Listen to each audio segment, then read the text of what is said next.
Ya, dan seterusnya dari pagi tadi kita wawarkan mengenai seorang yang begitu yang mengecap kejayaan di luar negara, seorang lagi sebenarnya anak Malaysia. Seseorang yang memegang kata-kata, memegang rekaan laid back glamour. Laid back glamour tu? Ya, bunyi macam Nadia pun ada juga. Tiba-tiba kan sebab dengar glamour. Okay, laid back tapi glamour. Sesuai lah tu, Zen jugalah tu. Okey, kita bersama tetamu kita pada pagi ini, iaitu saudara Nick A. Ramli. Assalamualaikum, selamat pagi. Waalaikumsalam. Apa khabar? Daripada pagi kita dah. Alhamdulillah sihat. Baik ya? Pagi 4:30 tadi dah bangun. 4:30 awalnya. Awak ni nak dekat tengok bola ke apa? Okey, dekat tu. Dekat. Okey, kita nak tahu sedikit lah kepada penonton yang mungkin belum mengenali Nick kan. Boleh panggil Nick ya? Boleh. Okey. Yang sebenarnya banyak menyumbang artikel dan juga sekarang ni memang base di UK lah, di London. Di UK, sekali-sekala balik Malaysia. Okay. Mungkin insya-Allah base di Malaysia. Sekali-sekala tu bila ada request ke, bila ada orang memanggil untuk mereka holiday. Balik holiday, selalunya balik 3 bulan. Lepas tu kalau ada projek stay. Ini saya kena balik sebab ada meeting kat sana. Jadi terpaksa belayar balik lah. Dan bagaimana agaknya pertama sekali anda boleh ke sana dan dikenali dengan mungkin nama. Mula-mula biasalah kita belajar. Kan bila dah belajar tu dah habis tu kita kerja dengan company lah. Jadi saya mula masuk dikenali dalam magazine pada tahun 2005. Saya masuk award show. Kita pertama dengan sendirilah. Walaupun saya bekerja dengan company masa tu, tapi kita guna duit sendiri. Dari situlah masuk publication, design tips, projek semualah. Semuanya hasil usaha sendiri yang cuba untuk membina nama di bukan di negara sendiri, di luar Di luar. Antara publication atau majalah yang majalah Concept for Living, Northern Homes and Garden. Magazine tu boleh dapat kat Malaysia actually, Homes and Gardens. Lepas tu Malaysia, Impiana, yang baru ni Idaman. Boleh mungkin kita boleh lihat sedikit antara rekaan yang boleh? ada. Ini ada. Yang dimasukkan yang paling baru. Okey, laid back glamour inilah. Okey, boleh tak anda kupaskan sendiri apakah yang dimasukkan dengan laid back glamour? Laid back glamour macam bersantai tapi dengan cita rasa yang high class. Macam studio ni. Kan cantik, glamour. Orang-orang ni pun glamour. Apa agaknya elemen-elemen penting dalam laid back glamour ni? Laid back glamour barangan yang berkualiti tapi kita gandingkan dengan barang-barang lama. Dan juga barang-barang yang harga kosnya agak bersahaja. Kita boleh campurkan dengan designer label dengan barang yang bersahajalah. Jadi lagi cantik. Ya, kalau buat macam tu. Dan boleh dikatakan antara kelebihan Nick sendiri adalah bekerja dalam lingkungan bajet yang diberikan ya. Itu penting. Itu penting. Ya, tapi kadang-kadang kita ada klien yang berbajet lebih. Itu pun tak apa. Tapi as a designer kita memang sentiasa itu bukan saya punya. Sebelah lagi satu. Okey. Berapa lama agaknya dan bagaimanakah anda? Yang mana yang ini ya? Itu salah satu darinya.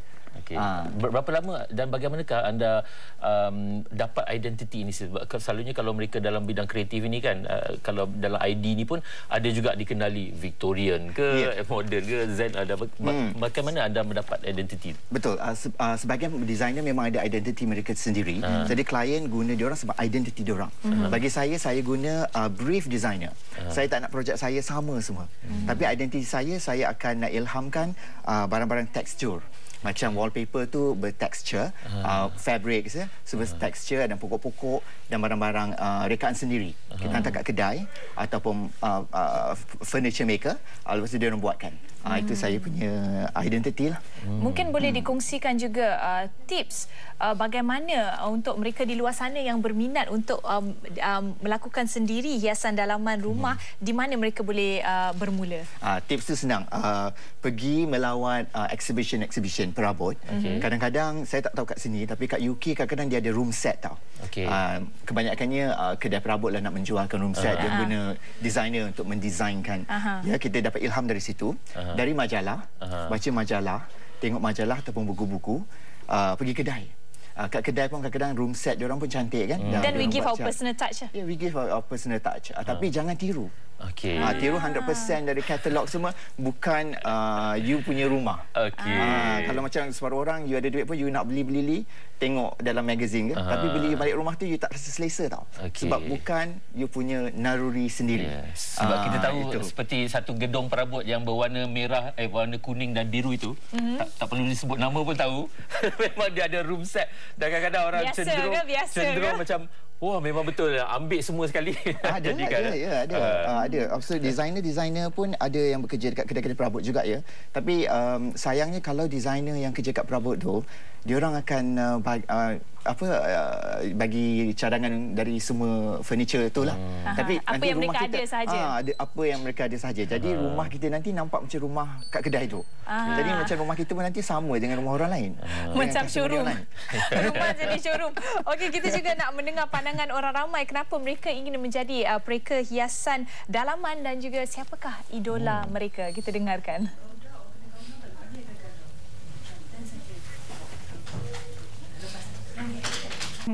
Okey. Dan saya sempat terbaca antara tips-tips yang dikongsikan dalam ni. Satu soalan yang penting, bagaimana memaksimumkan ruang menyimpan barang dalam rumah atau bilik yang sempit. Itu biasa antara masalah yang kita nak menghias rumah kita tapi mempunyai ruang yang sempit. Gunakan barangan, tak apa saya tulis itu. Apa, silakan.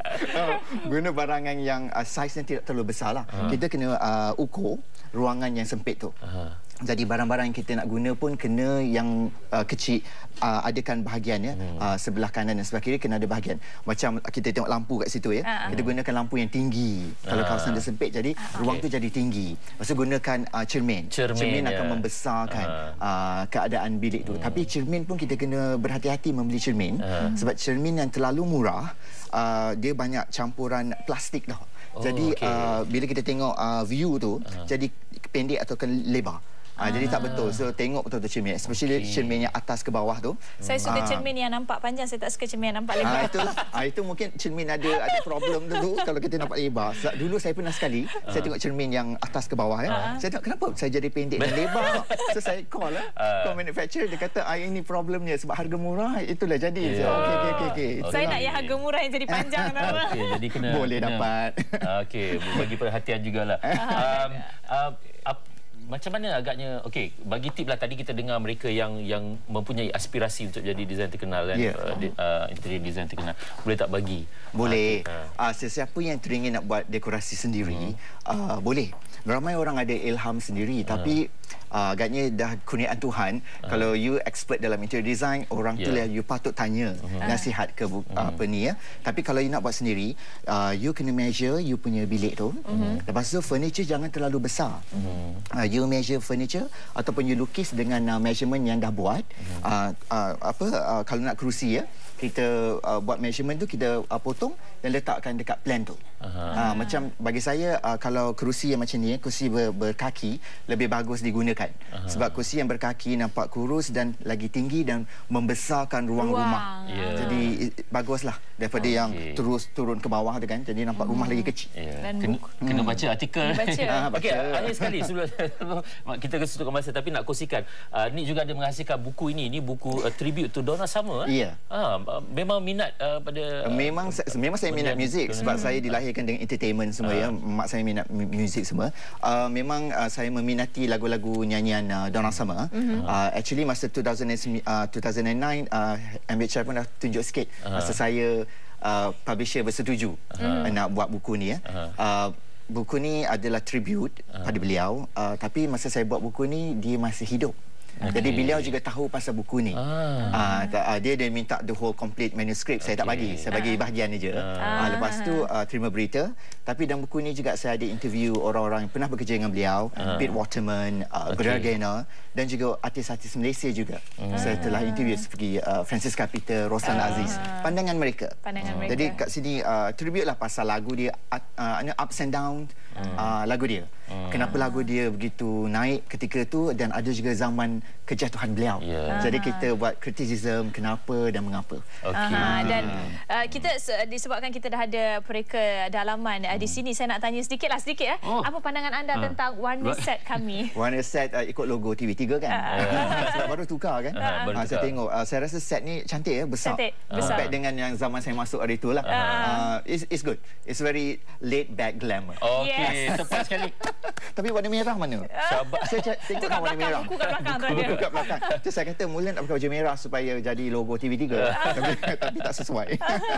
Okey, terima kasih kita ucapkan kepada Nick, dan kita ucapkan selamat jaya lah supaya anda terus mengharumkan nama negara dan memberi inspirasi kepada anak-anak Malaysia lain untuk supaya dapat mengecapi kejayaan yang sama dalam bidang interior design ini ya. InsyaAllah. Ya, kena kerja berkeras ya. Kalau nak buat tu kita kena buat betul-betul.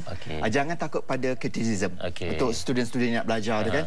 Kalau lecturer ke orang ke kata design kita tak bagus, kita belajar ya kenapa tak bagus. Kalau orang puji kita pun kita tanya diri kita sendiri kenapa orang tu suka kita punya design. Jangan tinggilah, jangan besar kepala ya. Kalau kita dah buat sesuatu tu, remember your roots.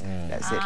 Itu penting sekali ya. Sangat betul. Saya bagus. setuju. Pagi ni memberi inspirasi kepada anda di luar sana, juga saya lah. Ya, kita sekali lah. Kita sekali lah. Okey, terima kasih sekali kita ucapkan. Kita nak berehat seketika.